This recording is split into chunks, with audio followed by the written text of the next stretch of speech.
Symmetry. I love symmetry. I'm not sure exactly why, but I've loved it since I was a kid. Most children are messy and forgetful of their things. Not me. I knew everything had its place, and in my room, everything was right where it belonged. My parents didn't have it. My grandparents didn't have it. Not a single person in my family had it. I started referring to it as it because I truly believe it's a thing inside me. A stowaway that shouldn't be there but lives inside me. It's a need, a desire, a longing to be perfect. Perfect on both sides. As an adult, I'm at the point where I can't live my life normally. I can't keep a job. Women don't stay with me because they can't handle it. Honestly, I don't even care when they leave. They're messy and make things difficult. They roll over onto my side of the bed instead of staying on their own. They leave dishes in one side of the sink but not the other. I can't work anymore, so when they leave for the day, I have to stay home and fix everything. It's a relief when they leave for good. That feeling never lasts, though. Eventually, it comes back and finds something else that needs fixing. You may be asking, why would I seek out relationships to begin with if I can't stand them? Well, it's hard for me to sleep in the middle of a bed all night without moving. Other than the relationship problem, my life is pretty much in order. I say pretty much because there's one last issue that must be dealt with. You see, I have what's called heterochromia iridium, or two different colored irises.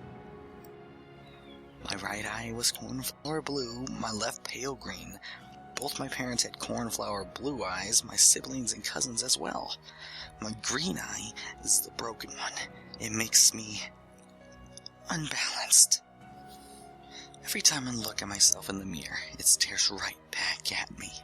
It's all I think about now. Everything is in its right place, except my green little mistake. It didn't hurt at first when I dug the spoon under my eye. It didn't even hurt when it popped out and was hanging by my cheek. Was it shock that was keeping the pain away, or was it it? I snipped the optic nerve and blotted the warm fluids that were straining down my face. My vision being cut in half was a strange sensation. What was left of the dangling flesh I placed back in the now empty hole. I bandaged the wound, rinsed the spoon, and went to sleep. I woke up happy. I slept better than I had in years. It was finally done. I was fixed. I got out of bed and stumbled to the bathroom. My body ached and my head was on fire. I flipped the switch in the bathroom and the light was blinding. I slowly removed the bandage that was soaked with blood and was sticking to my face like tape. When I looked up to the mirror, my stomach turned. Only then had I realized what I'd done to myself, and I couldn't believe it. There was a hole in the left side of my face, but not the right. I was unbalanced. Again. It was much harder taking out the second eye. My hands were shaky, and when I dug the spoon in, I missed several times, puncturing my pupil 3 times before I got it in the right place. Once the eye popped out, I reached for my scissors to finish the job. The blood from the previous night had dried on the blade, so the scissors didn't cut very well. You know when you were a kid in elementary school and your teachers made you cut construction paper for art projects? Did you ever try to cut too many pieces at once, but the scissors couldn't take it?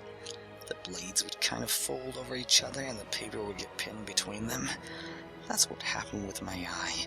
The optic nerve was pinned between the 2 blades. It was stuck, and as I tried desperately and frantically to make it unstuck, I slipped on the blood and started falling to the floor. Reflexes kicked in and I let go of my eye to try to break my fall with my hand. The weight of the stuck scissors on my hanging eye was unbearable. I knew I couldn't stand it for long, enough to make it to the kitchen to get a knife, so I pulled it straight out of my head. I felt the flesh tear from the inside of my skull. I felt it rip and spew liquids everywhere.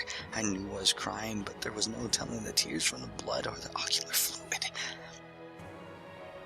When I heard the wet snap of bloody flesh against the tile floor, I knew it was done.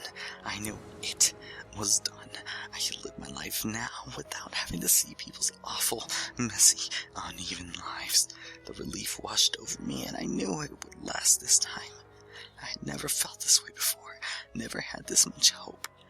As I lay in my bathroom on that cold, wet, sticky tile, I smiled for the first time in years.